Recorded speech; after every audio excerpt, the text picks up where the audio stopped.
Thanks very much. You're listening to a proper podcast. It's the Alan Hudson podcast. It's proper football, proper talk. Well, hello. Thank you again for joining the Alan Hudson podcast. It's great to have you on board. We've got another terrific guest who's going to talk about his great footballing career. He's going to come on in a second. We've got plenty of monkey business, let me tell you, and you'll find out soon what I mean by that. But in the interim, Alan's going to have a few words to say about subscription. So over to you, Alan. Yeah, this is my big moment, Jerry. This for those watching who have not subscribed, can you please go on YouTube and subscribe and do the show justice? We've flown Jerry in from Spain today via Belfast. I haven't seen Jerry for that long. It's been a long time. It's great to see you, Joe. Thanks, Alan. Cheers, mate. And good to see you too, Tony. It's great to have you on board, Jerry. And you've got your wife's moniker at the bottom of your face. So we just better make clear that it's Jerry Armstrong who we've got on today. You're backing off. We need your whole face again, Joe. That's it. That better. Now let me say, people will wonder what I was on about, the monkey business, but I'm going to hand you over again to Alan to explain what it's all about. Now I don't know if you'll remember this. Sometime it must have been late 80s, 90s. I don't know. I played in the game. The last time we see each other was at Brighton. I played in, come down and played, got a phone call to come down and play in a game on a Sunday. And my ex-girlfriend and our young son came down. But before that happened, I had an issue. I used to drink in Fulham in a pub called the Durrow. And do you remember Davy Jones of the Monkees? Yes. I remember. Can you remember him playing this day? No. Hey, we're the Monkees. Yeah. Well, this might bring it all back. Well, something back. But we used to go into a bar in Stoke-on-Trent, and it was a select few of us, and I used to tell them stories about the days in Fulham with David Jones and Tommy Baldwin and whatever. And one day he was doing a show with the Monkees in Stoke in Hanley, and it was a real good venue. And I said, look, get a box and we'll go into get a lot of booze in the box. We'll have a party and we'll go and see Dave and invite him and the Monkees into the box and one thing and another. So I went down before the show with a couple of my mates, knocked on the door. I said, I want to see David. So they come back and said, who are you? So I told him, and he said, David's never heard of you. So I said, let me come in. He went, no, you're not allowed in. He don't know you. So I'll go back. All my mates are laughing and joking. You know, yeah, you do know him, don't you? You know what footballers are like. Well, lads are like. So then I get called, this is months later, down to Brighton to play in this game. And I remember you and I said hello and we had a chat before the game and walked in the dressing room. Who was there but Davy Jones? So I said to our right back, he was playing for the other team. And I said to our right back, wherever David Jones goes, whatever wing, I want you to change wings and I want you to get him for me. I want you to smash him for me. So anyway, he got him, Joe. He got him with a tackle, but not only did he get him a tackle, he followed through with his knee and he got him right across the nose and right across the hole. It was great. And he was laying on the floor, and I just walked over to Davey and I said, do you remember me now? And he come in. He went in. He come in the players' bar after, and he had all his face masked up where the fella had done him. And that was the last time we had seen each other. So, you know, I remember the games, and George used to organise a lot of games and get me to playing games down. And I got him to come down to the south coast when I was living down in Brighton, and I was manager of Worthing. and I was playing at Crawley in Brighton, and I coached at Crawley as well. But I was player manager, and we had some great days down on that coast. But Jerry, I remember you coming to play in Jerry, that match. we can't see your face. We're losing you. We're losing you again. What are you touching there? What are you touching? Stop playing about with that bloody. Oh, it's my wife's second phone because I've smashed my phone. I was at the cup final in Ireland here a couple of weeks ago, and I set my phone on the table, and a guy spilled a pint of Guinness over the top of it. So the phone was wrecked. So I'm using her phone as a backup. There's a shock. Deborah. Yeah, Deborah. Yeah. Got it. But no, I had great times. But you know, I had a lot of fun with George, and I was saying to Tony earlier that I remember when I made my debut for Northern Ireland against West Germany, and they were the actual world champions at the time. And it was back in the late 70s, and we played in Cologne, and it was a friendly match. And George was, I think he was still playing in America at the time, and he'd come over to play again for Northern Ireland. Hadn't played for a few years, and you know, Danny Blanchflower was the manager, and Danny had said to me about I was playing up front tomorrow. I was going to make my debut, and I was playing up front with George. And I thought, happy days, all your dreams come true. You know, playing up front with your boyhood idol. And you know, George was saying, he said it's going to be great. He was interviewed, and he said, you know, Jerry's quick and he's strong. He said he can catch pigeons, and I went, George Best said I could catch pigeons, you know. So it was a great moment for me, but he wasn't interested that much in the game. He was just coming over to play and what he thought was a friendly match.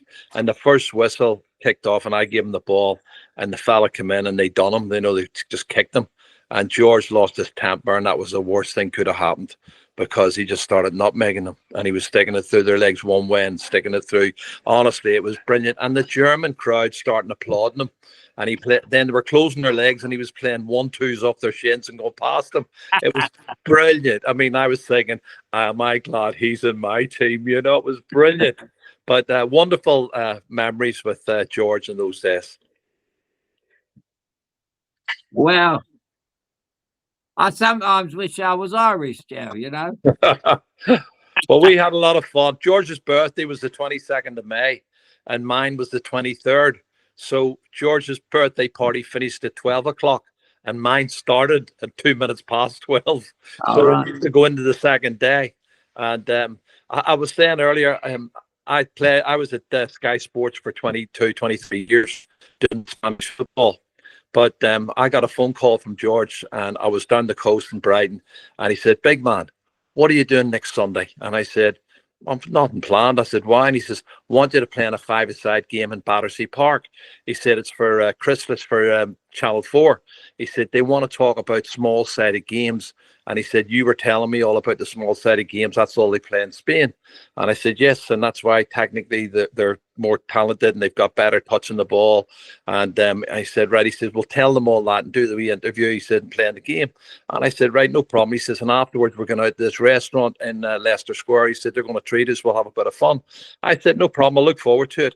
So on the Friday, he phoned me 2 days before the game, and he said, "You still okay for Sunday, Jerry?" And I said, "I am, mate. Yeah." I said, "Everything okay?" And he says, yeah. He says, I can't make it now." And I said, "You can't make it?" And he went, No, I can't make it." And I said, "Okay." I said, "Who else is playing?" And he went, "At the minute, there's only you." And I went, "No."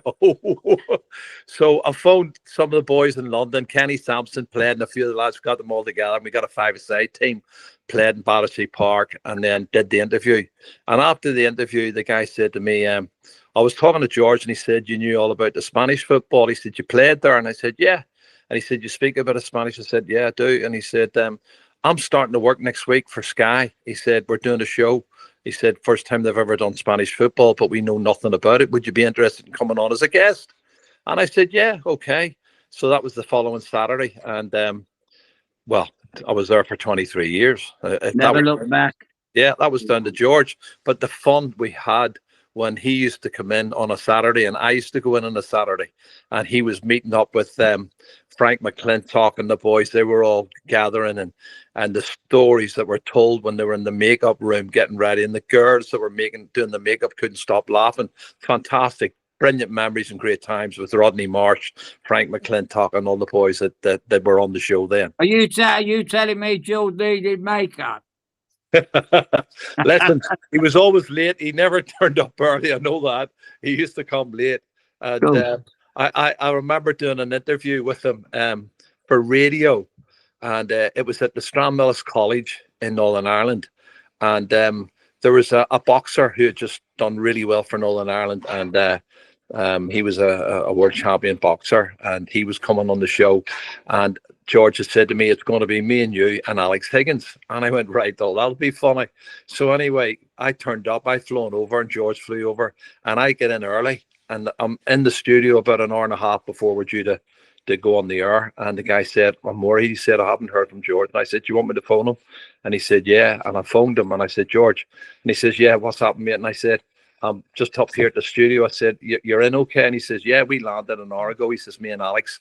He said, "We're in the bar." He said, "Across the road." And I went, "Right." And he says, and I said, "Well, you sound okay." And he went, "I am okay." He says, "But Alex isn't." And I started laughing. I went, "Right, okay." So they turned up, and Alex had had a few drinks. And I remember we were sitting on the stage on armchairs, and there was an audience, live audience. And the guy said, "Right, the show's going to start shortly, and I'm going to ask somebody from the audience to ask a question to one of our four guests." So anyway, the show started, and he said, "Okay," he said, "Anybody got some questions for our guest?" And the guy put his hand up, and he said, "Yes, this gentleman here." And he said, "A question for George." And he asked the question. So he said, "Right, okay." He said, "So any more questions?" And another guy's hand went up. He said, "Yeah." He says, "A question for George."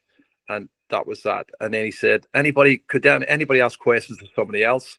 And the guy put his hand up, and he said, "It's a question for George, really." He says, "But he says, it's nice to see that George is sober today." He says, "But Alex is pissed."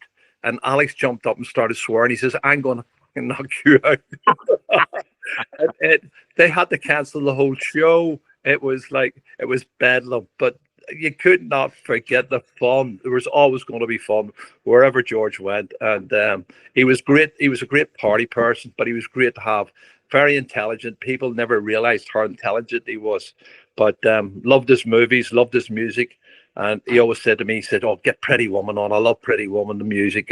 And Roy Orbison. And I said, "Right, okay." And then we were coaching in America for over a month. And we were, whenever we were finished our work during the day, we'd have something to eat, make sure the kids were all sorted out, and then head down to Charlie's bar for a couple of drinks. And he was just a wonderful person to be around. Absolutely, absolutely. We strangely enough, Jerry, we had his ex on a few weeks ago. Andy, yeah. yeah. But if George was still alive, and we'd probably have him on once a month or something to tell us whatever. But we'd have to introduce him with the song, wouldn't we? Have to be Pretty Woman to start. It wouldn't be Harry Redknapp, it'd be Pretty Woman. That would be his song, wouldn't it? Yeah, he always said to me, "I love that song." He said, "Get it on the jukebox." And it was Charlie's bar, so it was like a quarter in the jukebox. Do you think it really was his favourite song, or it was just it was Pretty Woman? No, he told me at the time, he said to me, "That's my favourite song." Maybe it was his favourite song at that time, you know, because I'll tell you, Danny McGrain was in that coaching area with us in Boston. It was in Massachusetts. We were there for a month around Cape Cod and all the different camps we went to. And Dave McCreary and Joe Craig, a good bunch of guys, all footballers, and had a lot of fun. Well, I mean, footballers are a lot of fun, aren't they? I mean, basically, this is. I was talking to Tony before while we were waiting for you, and we were talking about different managers. We had Big Ron on last week, and Ron was all about. That's why I got on so well with Ron.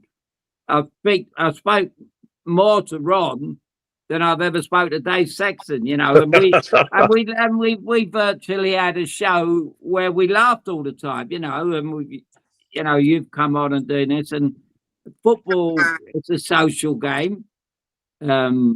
It's like, as you know, I'm not telling you now, although you've been away for so long in Spain commentating, and it was great to hear you. I always used to listen to you on and always think about where every time you spoke, I used to picture Davy Jones laying on the floor with his face wrapped.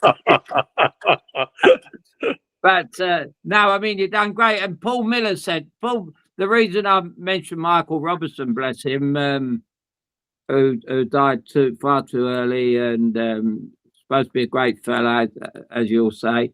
But I used to knock about with Paul Miller, and it was at a time when I wasn't doing too much, and he said, "Look, Al, I was writing for the Sporting Life.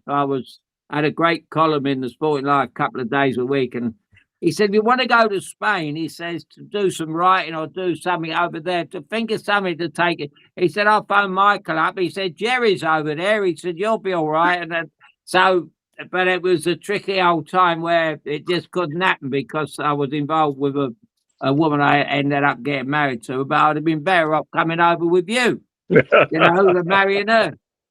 But that's the way it turns out. But you had a wonderful time in Spain commentating, yeah? I did, yeah. I mean, as I say, 23 years, but watching the talent coming through, watching Messi making his debut, commentating with Rob Palmer on Spanish, and it started off like just one game on a Saturday night, but then the popularity grew over a couple of years, and then suddenly it was Saturday and Sunday. There was a game, and then they gave us the Copa del Rey games. And then Guillaume Balaguer came on as a journalist, and Guillaume started doing the from a journalistic angle, which was great. And we did the Revista de la Liga, which was a midweek one, and it was a cult following. We had millions and millions of followers, and the technical ability of the Spaniards. And then they all started coming over and signing for English clubs as well. But did they open any of the shows with your goal against Spain? No. What's all that about? I mean, that should have been. Did they never show it? I think they might have showed it once or twice over 20 odd years, but we were doing, it was more up to date. I mean, some of the talent. I remember the first show we did, and my boss at the time was Dave Lawrence, and I said, you'll love this story. And he met me for lunch, and he said, right, I'm taking over the show. And he said, so I've got you here, he says, to go over what we're going to do. And I said, okay. And he said, so we've got 2 hours. He said, what do you think? What should we do? And I went, what do you mean? And he says, well, how are we going to put the show out or what? And I said, well, you're the producer. I said, you tell me what you want. And he said, yeah, he says, but I've never done football before. And I said, what do you mean? He says, I do greyhounds for Sky. He said, I've never done football. I said, you're having a laugh. And he went, no, he says, I do greyhounds. So Dave only did greyhounds. And I said, right, well, the first show I said, and it turned out to be Deportivo La Coruña, and against Celta Vigo. And I said, well, we can cover, there's so many technical players, but there was Alexander Mostovoy, was a Russian. He was very good, skilled. You'd appreciate him, Alan. He was that type of player, creative. And they had Valery Karpin, who was a winger who was skillful. And we were talking about all the different players that we could. And then we had Rivaldo, and we were doing a feature on Rivaldo, the Brazilian, left foot. Oh, what a player. So it was all about technical ability. And people started getting into it and picking up on the teams, and we made it entertaining. We built it up, but it ran for 20 odd years. Sky had it running for 23 years. Great fun for me. Good, you're coming back in focus again now. How about Ronaldinho? Ronaldinho was sensational. I mean, I'll tell you a story. We went to Madrid for the derby, and it was Madrid against Barcelona, and Roberto Carlos was playing. I mean, all the big stars were playing. Madrid were at home at the Bernabeu, and Ronaldinho was unbelievable, and he was picking the ball up in his own half, and he was beating 1-2 players, and he put it through Roberto Carlos's legs and went past him, and Roberto Carlos was quick, and he tried to catch him. He couldn't catch Ronaldinho, and Ronaldinho took it past everybody, round the goalkeeper, put it in the back of the net. And I'm telling you now, everybody in the stadium, all the Real Madrid fans got up and applauded him. I mean, they were football. They loved their football, and they saw a genius. Ronaldinho was a genius. For a couple of years, he was the best player in the world. But then, if you've got technical ability, Spain's the place to go to show it. And the development of Messi was wonderful watching. Well, it's a great. Messi is a great story, isn't it? About the fella that owned the club. Obviously, they said he was too small and everything else, and they told him about he's had an illness and he had to take. And they went round. He paid for all his medical treatment and everything else, and he said we can't let this kid go, and he must take all the credit for that. He's obviously no longer with us. The fellow I can't remember. You'll probably know him. Yeah, But he it was ran the past. manager. He's an ex-player, but the manager at the time, and But I he think did the it was contract. I think it was the owner of the club, Jerry. Yeah, the owner of the club and the manager. But Yeah. they wrote the contract on a napkin, and that's how they drew out the contract for Messi's father, because Messi was only 12 at the time, and he went to La Masia, which is I've their. had a couple of contracts where they done it on a napkin as well. Those were the good old days. I'll tell you. But no, I thoroughly enjoyed my Spanish football time, and obviously, it's just part and parcel of your life when you finish in your career as a player. And I was living down the coast in Brighton, and the opportunity came along, and I took it. So great memories. Jerry, just for anyone who doesn't remember or anyone who doesn't know, Alan made reference to your goal against Spain in 1982. Can you just explain a bit of background to that goal? Yeah, well, I mean, we were not supposed to qualify for the World Cup in 1982. We were in the same group as Israel, Sweden, Scotland, and Portugal. And only 2 teams qualified. And Scotland were a good side, really good side. And our first game, I think we went over and to Hampden and we scored first. I think it was Billy Hamilton scored. And then they equalised. John Walker, I think, equalised late on in the second half. And it was a 1-1 draw. So it was a good start for us. And then we beat Sweden 3-0 at home, which was a brilliant start for us. And then we had a setback when we lost to Portugal in Lisbon. And it was a tight group, and I remember going to Israel and thinking, it would be a straightforward match and we should be better than them. But when we went to Israel in March, it was like over 80 degrees, and I couldn't believe how hot it was. And we're just looking your face again. Sorry, in the end, we were lucky getting away with a draw in that match.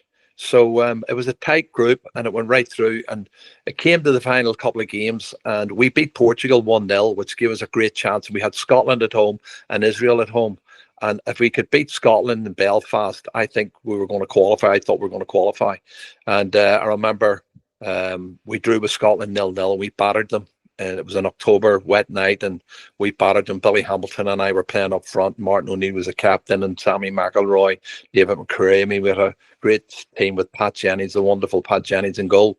And it was a fantastic performance, but we just couldn't beat them, and it finished 0-0. And we were disappointed, and we went back to the hotel, and Martin O'Neill said the Portugal v Sweden game was on that night, and I thought Portugal will beat Sweden, that they'll be done and dusted. And Martin came in half an hour into the game. We were sitting in the foyer, and he said, Portugal's getting beat 1-0 by Sweden. And I thought, oh, flipping hell here, this is good. So then about 10-15 minutes later, he came back in to tell us it was 1-1, and I thought they'll go on and win it, but they didn't. Sweden beat them, and that meant that if we could beat Israel in our last game at Windsor Park, we qualified for the World Cup, first time since 1958. And it was a great opportunity. We beat Israel 1-0. I scored the winning goal, and we went through to the World Cup finals. And great preparation as a player. That's your pinnacle, Alan, obviously, to play in a World Cup final for your country. And Northern Ireland weren't supposed to be there, so nobody gave us a chance. Nobody. And we get drawn in the January. We get drawn in the same group as Spain and Yugoslavia. Yugoslavia were a brilliant team, scored a lot of goals in qualification. Didn't know anything about Honduras. That was the other team in the group. But our first game was Yugoslavia, and we drew 0-0 and played really well and should have maybe even nicked one in the second half. And then the next game was Honduras, and we took the lead against Honduras. I scored and put us 1-0 up, and then I hit the post, could have put us 2-0 up, and they came back and equalised. And that was a big letdown for us, because we were hoping to win that match, and then all we needed was a draw against Spain. But the final game against Spain meant we had to win the game, and they were the host nation and favourites. And of course, we beat them 1-0, and I scored the winning goal. But we had a player sent off, Mal Donaghy got sent off. So we were down to 10 men for 30 odd minutes of the game and hung in there. It was probably the greatest performance from any Northern Ireland team away from home. And to beat the host nation and favourites, to beat them 1-0 wonderful occasion for us. And the whole of, well, what we did that was even better than anything was we brought the two populations together in Northern Ireland, with the Catholics and the Protestants were all supporting. And I think that was our greatest achievement, that we brought peace to Northern Ireland for a long time, when everybody was all singing off the same hymn sheet. So that was a wonderful time for myself and for the players. Well, it's a wonderful, it's such a wonderful story, but it's a heartbreaking story for George, isn't it? Yeah, well, I was hoping George would make that team. We all wanted George in the team, and in the end, Billy Bingham said he didn't want to take a chance on him. He couldn't take a risk, but we'd have loved to have him in. Could you imagine, like, if we were in a game and George came on for 15 or 20 minutes to actually, help us out, because he was still good at holding the ball, and I think he was playing at Hibs at the time, and I think he must have fell out with Billy Bingham somewhere along the line, because you'd have just took George there for any one of a million reasons, where the whole world would have sat up, and just to have him around and have him in the dressing room, and even if he didn't play, and as you say, bring him on, start him for quarter of an hour, bring him on for 20 minutes or whatever, but just have him on the field, and it would have been this is. Yeah, with Tony and I, again, we were talking about managers. The annoying thing about managers, if they couldn't see, I mean, George would have been 35 then, 36. Yep. Maybe. Yeah. So still no age. And he was still in, I mean, I played against him 81 in America, and he was still fit. He was still looked after himself. He was, he could have, a half-fit George Best would have been great in any World Cup, His brain was still quick, and his feet were still quick, and I agree, and we all thought that he was going to be given an opportunity. It's the only word, he never played in that world stage, and he had won everything else playing for Manchester United, so it would have been fantastic from his point of view, and everybody wanted him there, but Billy had other ideas, and George said, you think of the stories you'd be telling us today if he'd have gone with you. What a World Cup that would have been for you. And you'd have got the winner. Listen, tell me about it. Yeah, did you play, was he, did Terry Neal come later? Terry Neal was manager before. I actually started playing international football, but Terry Neal signed me for Spurs in 1975, and he signed me for Spurs, and we played. He was my manager for about a year and a half, and then after we came back off our world tour in 1976-77, which I think was a bad decision to go on that tour for Tottenham, and that was the reason they got relegated that year. We had a lot of players got injured on the tour, and we were away for 4.5 weeks and played 9 games, and started off in Toronto and played against Toronto Blizzard, and Eusebio was playing for them, and then we went down to Los Angeles and stayed overnight there, and I was rooming with Glenn Hoddle at the time, and we went off to Disney World or Disneyland, whatever it was called, for a day, and then we flew to Fiji and played a match in Fiji. And then we flew to New Zealand and played a game in Christchurch and played a game in Wellington. Then we flew to Australia and played a game in Sydney, and another one in Adelaide, and another one in Melbourne, and another one in Newcastle, another one in Perth, and then on your way home. So it was like 9 games, and on the way home had to stop off in Bombay and then Rome, and we got back and we were all shattered. And the pre-season training was starting about a week later. So I think that was a bad decision, and maybe the club made some money from the trip, but I thought that had a huge effect on Tottenham getting relegated that year for the first time ever. And but it kept playing Hoddle and myself, other younger players, an opportunity to get into the first team. So we had senior players who were injured with cartilage injuries, and in those days, Alan, it was like 3 months, at least 12 weeks for a cartilage injury before you could play. And Don McAllister and Jimmy Holmes and people like that, they were all injured. So Keith Birkinshaw took over because Terry Neal had resigned when he came back after the tour, and Keith Birkinshaw was appointed manager, and Keith was the first team coach. And Keith was a good coach, but obviously not as experienced at the management side of it. But Tottenham stuck with them, and we bounced back up again the following year, and then signed Ozzy and Ricky. And they've just run on strength to strength. And it's been a great week, obviously, for Tottenham, winning first European trophy for quite a long while. Well, if we have you on in a year's time, we'll talk about how they get on in the Champions League. So that'll be interesting. But yeah, Terry left you and he went to Arsenal, and obviously I went there with him. But That's what I'm going to say. You were at Arsenal. yeah. But that was a bit of I had a nightmare with him, so I can understand what you're talking about. But and then you kind of retired, and after Spurs you went to Brighton. No, after Spurs I went to Watford. Went to Watford, yeah, 1980, and I was there with Graham Taylor's manager, and Graham was a fantastic manager, and game plan. People kept criticizing him for saying playing direct football, but it wasn't. It was like whenever we had the ball, we were 4-2-4, but when we didn't have the ball, we were 4-4-2, and we played with two wingers, and you had John Barnes on the left wing, and you had Nigel Callaghan on the right wing, so you had plenty of crosses coming in, and there was Luther Blissett and myself and Ross Jenkins as strikers, and we got promoted to top flight football, which was the same year as the World Cup in 1982. And, so after we got promotion, and of course we had Elton John as our chairman, and Elton was just brilliant fun. Yeah. Great crack. We used to go to parties at his house the week before the season kicked off.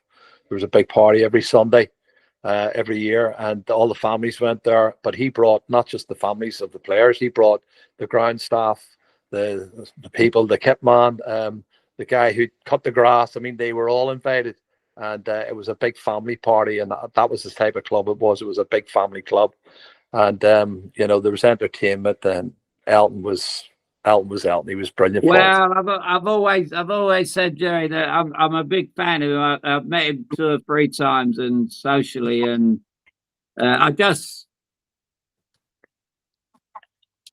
read this actually. Watford forever. About Elton John and Graham Taylor, their relationship, and strangely enough, I didn't put it there knowing you were coming on. I've had it there for a while, and I've read it a couple of times, and if I'm one of those. I kind of live my life like and look at football in a jigsaw fashion, and your best players and your favourite ground and your favourite this, and apart from Chelsea with Matthew Harding, I can imagine if Elton John had been born in Chelsea and become that famous, because the Chelsea boys knew him when he worked in the recording studio, which Ron Harris, his wife, worked at. And George Graham and Terry Venables would go to the studio, and they would call him Reggie the T-Boy. But when he got on, if he'd have took over our 1970s team, if he'd have come and been to Watford and been as successful as what he was at this time, and took out and bought and come into Stamford Bridge, Chelsea would have been the biggest club in the world before Abramovich and all that, and Ken Bates and all them come in. Elton would have stayed there forever, it would have been. But that's a dream. But that could have happened because he was only in North London. He was born in Pinner, which is a stone's throw. So, it's what might have been. And things at Chelsea would have been, really great, because he was part of the growing up in the King's Road. All his music was tops then, wasn't it? It was. I mean, he was great entertainment, great fun, and he came to all the games, come in before and after the matches. I mean, there's so many stories I could tell you with Elton. But he was great fun, and even going on tour, we went on tour with him, or he went on tour with us. We went to China, and he came with us on tour, and we played 2 or 3 games there, and and then he did a big show at the end on stage. And then he went off on tour, I think, to Australia. But he was the life and soul of the party. He wasn't your roommate, was he? I think I was rooming with Luther Blissett. Was he? Yeah, I was rooming with Luther. But Elton was just Elton. He was great fun wherever he went. Lovely fun. loved his company. But I actually nearly signed for Chelsea because 1978-79, my manager in the international team was Danny Blanchflower. And then Danny became manager at Chelsea. And Danny tried to sign me from Spurs, you know, and I remember that. And I was very close at one stage. I loved Danny. Danny was great, but Danny believed that if the opposition scored 3, we were going to score 4. Yeah. And he was quite flamboyant when it came to playing attacking football. You would have liked them, Alan, I think. Well, the strangest thing, Joe, is they hasn't really got a good name at Chelsea. But I nearly signed. I had a meeting with Danny, and he agreed to sign me. Just I can't remember, early 80s, and he agreed to sign me. And about 3 o'clock in the afternoon, and I went down a club to celebrate with a couple of friends of mine, champagne and everything, you know. And Frank Upton walked in, who was working at the bridge at the time, and he said, "Danny's just got the sack." So he got sacked about 3 hours after he agreed to sign me. So that never happened. But because he played in the great Tottenham team that my father used to take me to see, you know, and I become friends with Dave Mackay. My friend wrote his book and everything else, but you know, that would have been great experience playing for him. He was, you know, a lot of managers I found it hard to play for, especially Terry Neal. But he would have been. I'd have liked to play for Danny because he gave me so much pleasure in my early years, you know. But imagine if you had signed and I'd have been there. Listen, he was great. I mean, you know, I wish after at Tottenham about 77, 78, I started, Keith Birkinshaw started playing me at centre half, and I played quite a few games for Spurs as a centre back. And then there was only one sub in those days, if you remember, Alan. And so I was a good substitute to have, and I played it right back, and I played it centre half, and I played in the right wing and the midfield. I played a lot of positions. And even Glenn Hoddle played in goal 3 times for Spurs. I played in goal as well, one game away on Scandinavia, you know. But listen, I didn't feel as if I was settled in the position I wanted to play, which was up front. And that's one of the reasons I left Spurs in 1980 and moved to Watford.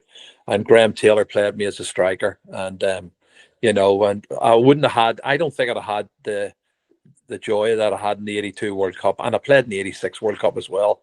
You know, my last game for Northern Ireland was actually against Brazil in 1986 in Guadalajara, you know. But and I finished on the same night as Pat Jennings and Billy Hamilton and Sammy McIlroy, Jimmy Nicol. We all finished at the same time. The team was getting older. I think it was Pat's 40th or 41st birthday. Yeah. Incredible for Pat, you know, as a goalkeeper. And, you know, that was a changing of the guard as such. So there's a new team had to be built. But it was wonderful playing in obviously the World Cups in those days. But, you know, I have to say, can't complain, had a great career and no complaints at all. Well, Jerry, can I ask you about, you had a short spell in Spain with Mallorca, didn't you? I did, yeah. 3 years at Watford and then went to Mallorca. That came after your goal against Spain in the World Cup. Did you ever find that you got some backlash from the Spanish fans over that? I did, yeah. I mean, it's in my book. I put it in my book. And I remember I'd only just joined Mallorca in 1983 because 3 months after the World Cup, Watford were top of well, everybody said we were going to get relegated, but we were top of the league. We beat Everton 2-0 in the first game, and then we won away at Southampton and drew against Nottingham Forest, who I think Forest were still one of the top 2 or 3 teams. They'd won the Champions League a couple of years in a row, you know, and Villa, I think, sandwiched in between them. But you know, we had a good start to the season, and then I jumped for a ball and landed and went over on my ankle, and I broke my ankle and my leg, and that was me out for over 3 months. You know, which was a big disappointment for me because I was probably in the prime at the time. You know, I was fittest that I'd ever been, and I was flying. And missed part of the season, big chunk of the season, came back, and Watford finished runners-up to Liverpool for the league, which is incredible, and came very close to winning the league. I think it's the closest they'll ever come, Watford. But so I had a lot of interest from Spanish clubs, Seville and Mallorca, and there was a couple of German clubs that come in for me.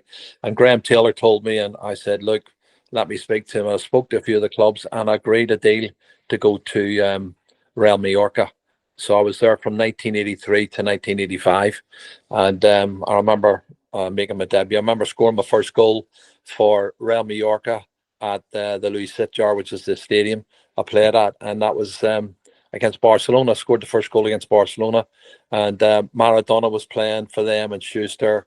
And it was the first time I had a chance to see Maradona up close and personal. And Hoddle, I'll tell you, mate, wow. He was unbelievable. I mean, unbelievable. Only 1 foot. What a left foot, though. He went past everybody. He was incredible. And I was impressed. You know, I always say best player I ever played with was George Best. Best player I ever played against, Diego Maradona. And they beat us 4-1. I scored the first goal and then they destroyed us in our own place. And he was incredible, unstoppable. So great memories. But yeah, I did 2 years in Real Mallorca and then came back and signed. I was going to sign for QPR, but Jim Smith wanted to sign myself, and somebody else who he went to. I think he went to Oxford, and I went to West Brom. Signed for Johnny Giles, signed me at West Brom, and it was a great time. But Jim wanted to sign us, but did no money. The chairman had told me he had no money, and he had to get rid of some players first before he could sign anybody. And I ended up going to West Brom. And it did. That wasn't a good move because Johnny wanted to play golf and he only stayed as manager for about 3 months, and then he packed it in. And it was one of those scenarios where I was there, and then the new manager was not Ron Atkinson, it was Ron Saunders. You remember Ron Saunders? There was a fella. He took over at West Brom, and he announced the first couple of days he was there that anybody who lived outside 25-30 mile radius of the club wasn't going to be selected. So you had myself and Garth Crooksy were coming up from London.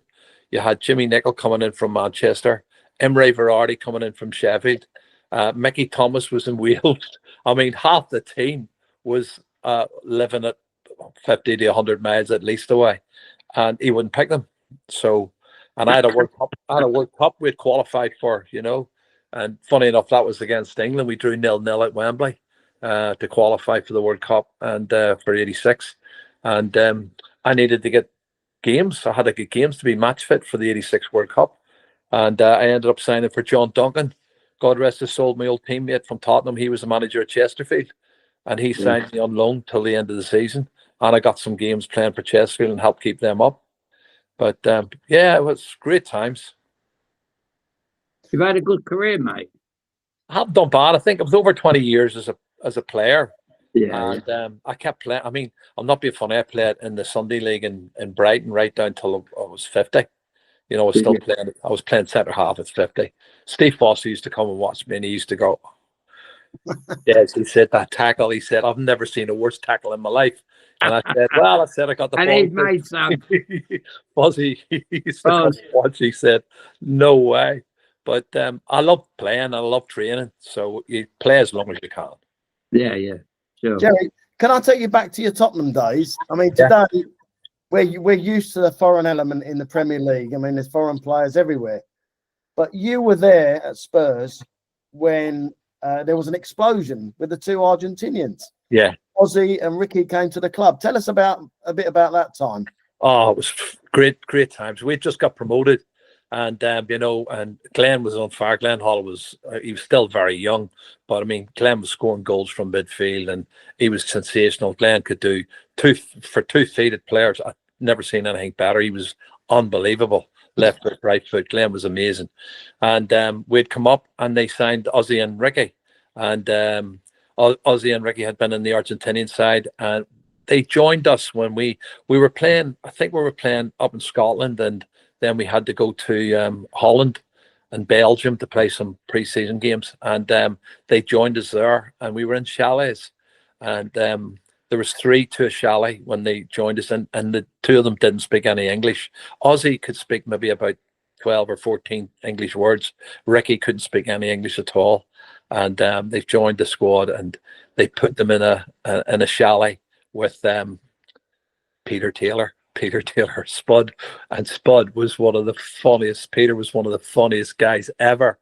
He was a real comedian, and he used to do the Norman Wisdom stuff and all, and Mr. Grimsdale, and he was put in with them. And the next day, we've got them out to train, and they're training, and all came out of Ricky and Ozzy's words were swear words. And Pat Weldon was our coach, and they were swearing like troopers. And he's going, "Who taught? Where did they learn these words?" And Peter was turning his back and laughing, you know. And it was a great introduction, meeting the lads and finding out. But one thing that Ozzy said to me, you know, he started speaking better English. They were getting lessons, and after 3 or 4 months, their English was really good. They were coming on. And Ozzy had said to me about Glenn Hoddle, he said, if Glenn Hoddle was Argentinian, he said Menotti would build a team around him. He's that good. Yeah, yeah. I don't think Glenn ever fulfilled his full potential until he went to Monaco and they gave him that freedom. And I remember he made his international debut around the same time as me. He was younger than me, though. He had made his international, I think it was against Bulgaria, and he scored a great goal. And I think it might have been Ron Greenwood was the manager. But I think he played him out wide on the right as well, if I remember. Yeah. But listen, if Glenn was on the park, you know, he had that ability, skill and technique and passing, and he could score goals as well. Huddy, you would have appreciated him because he was a technical player like yourself, you know. But Well, he made his debut against me, Jerry. Did he? In 1975. Stoke? Yeah. Yeah, was it Peter Shilton in goal, was it, or who was it? It might have been John Farmer. I don't think Shilton was in goal at that time. I think it was 74, 75.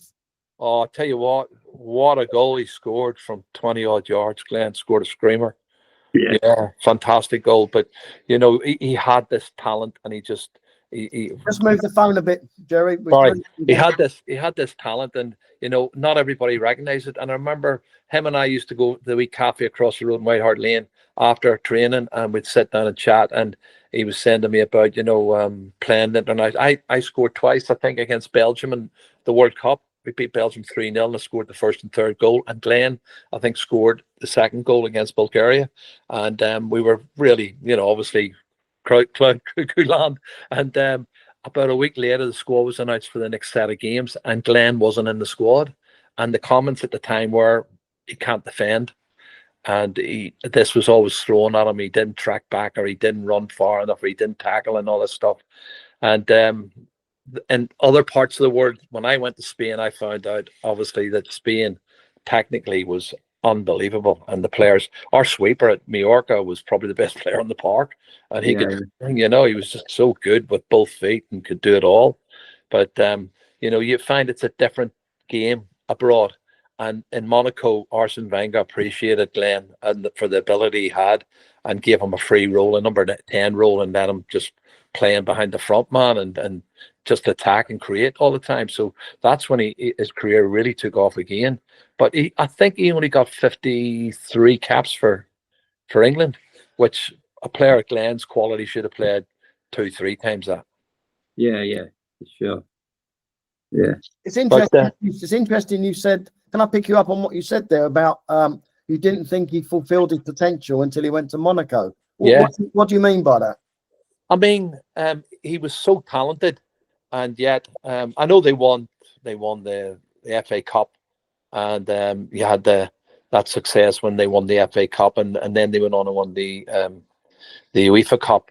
But that was a different team. That was like Paul Miller and Graham Roberts and Stevie Perryman was playing right back then. Tony Parks was in goal. I mean, that was a different Tottenham team, and Glenn, that era had changed, and he had moved abroad, I think, to fulfill his potential, to get the opportunity to be given a free role. And he got that free role under Arsene Wenger, and he learned a lot, I think, from Arsene. That's probably one of the reasons I think Glenn went on into management, probably being with Arsene, who was, you know, I remember having lots of meetings with Arsene. Used to get me down for lunch. And in my days in the Spanish football, and Pat Rice used to say, "Big man, come down. Arsene wants you to come down for lunch." And he brought me down for lunch, but he wanted to pick my brains about the Spanish players and who was the best goalkeeper and who was the best centre forward. And they were looking to buy players, and he was asking me about the boy Reyes. They were talking about signing him. and I'd said, he's a great player, but I don't know he'll settle in England or London because, he comes from Seville and, he's from a Gitano family, like a gypsy family, I said, and they don't travel well. I said he needs the heat and all the rest. So I said, I'm not sure it would work out. And obviously it didn't work out, but he ended up signing for Real Madrid and won a league medal when he went back on loan to Real Madrid. I thought he was a great player for Arsenal as well. He was a top player for Arsenal, yeah. Yeah, he was a great skill, had all the ability in the world. But then there was loads of Spaniards at the time who wonderful ability and came to play in England and show what they could do. Yeah. Great nation. It's changed a little bit, hasn't it? With the national team and I'm looking at the 17-year-old Lamine Yamal, and I've never seen a talent like that at 15. When he came through at 15, I thought, wow. And now he's 17 and he's not even able to sign a pro contract yet. But he's done it all. He's won everything and won another league medal there for Barcelona. And some of the goals he's starting to score now. He's as a naturally left-footed. He goes down the right-hand side. He comes inside in his left foot and he curls it in the top left-hand corner. He's got that off to a T, and he's only going to get better. And he's. I think he was only 16 when he scored that goal in the Euros. Exactly. He was. The same. Yeah. He was. Yeah. That's right. He was, and just an incredible talent, and probably going to be the next superstar, coming out of Spain over the next 3 or 4 years. He's gonna become the big name. Without a doubt. So, what are you doing now, Joe? I do a wee bit of commentary for Virgin Media down in Dublin, and we commentate on Champions League and Europa League, although we didn't cover the Europa League this year. That was probably because Tottenham went on and won it. And then I've got international football coming up on the 4th, 5th of June. There's some friendly matches, and then there's proper games coming up. For about 7 to 10 days. There's a lot of games, so I do that and still do a bit of co-commentary on that, and keep my hand in, to be honest. Talking of it's international football, Jerry, and this will be my last question. I don't know if Alan's got any more, but you mentioned your time with Graham Taylor earlier. Why do you think it didn't quite work out with Graham with the England team? They weren't fair with the press. Were not fair with him. I think his start, and it was all about style of play, and they thought that his style of play was too direct and wasn't what they wanted. But I played under Graham for 3 years and had a lot of success. And you don't take them through the divisions that he took them through and take them to runners up in the league with Liverpool in 1982-83 season. That Graham Taylor had a great brain in terms of football and knew what he wanted to do, but the press really gave him a bad time. And I was disappointed for him because he's a great man. He was a honest man who would always do his best and give you his best, but not everybody was fair on it. But then I think that's the press. The British press are that way. Look at Postoglu, and there's always somebody they're going to pick on. It's a story for them, but it's not always fair. I think there's a situation with it's a big difference between club and international football, and I think that was a problem. I remember falling out I had words with Dave Bassett on Sky one day. He turned around and said that the international team should play like the clubs do. And I turned around to him and said, are you trying to tell me that England should play like Wimbledon? And we had a little bit of a scuffle on there, and words were said, and I never got on the show again because he was made to Richard Keys. But that's a true thing that it's like when Venables took over. He was a good club. He was a great club manager, but he also showed that he could. He got the best players from each club. He got that '96 team. He got the best individuals. I think that would have been the team, but we'll never know. Well, we'll never know. We'll never know. Should have won it for me. Well, we should have won it. Should have, but then again, it would have been a case of England have only ever won 2 trophies. They won them both at Wembley. Would we have won them in another country? But the thing with Venables, because he was having I think he was still in court with Sugar at the time, wasn't he? He was having trouble with him, and the FA didn't want him. But it was just, that the year of 1996 when football was coming home and all that was the most electric thing I've ever seen at Wembley. I was at most of them games, and I was working in another capacity, and you've never seen anything like it. People were enjoying going to the games, coming out the games, watching the games. And he was just tailor-made to be the England manager, Terry. He was brilliant, and he played a style of football that everybody loved, and we had some fantastic players. The goal scorers, the creators, Gaza, Teddy Sheringham and Alan Shearer. I mean, it was just a brilliant team all round. I just thought they were good enough to go and win any tournament at that time. And that home advantage, I thought, would have been the key, but it didn't work out. Sure, it's not what happens in football all the time. You think they're going to go and win it, and then they fall at the last hurdle. Yeah, absolutely. Well, we've probably taken up far too much of your time today already, Jerry. So we'll let you go. Thanks very much for coming on. It's been brilliant, hasn't it, Al? Lovely. It's great to see you, Jerry, as well. Great to see you looking well. And thanks. All them years ago, and I've been listening to you and screaming at you on the telly and everything else.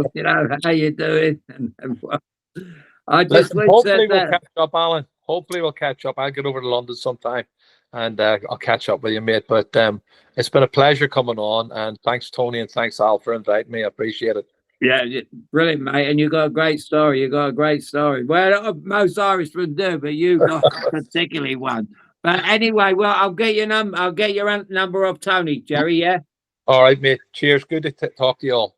Good luck. Thanks for a lovely interview, mate. Cheers, mate. Brilliant.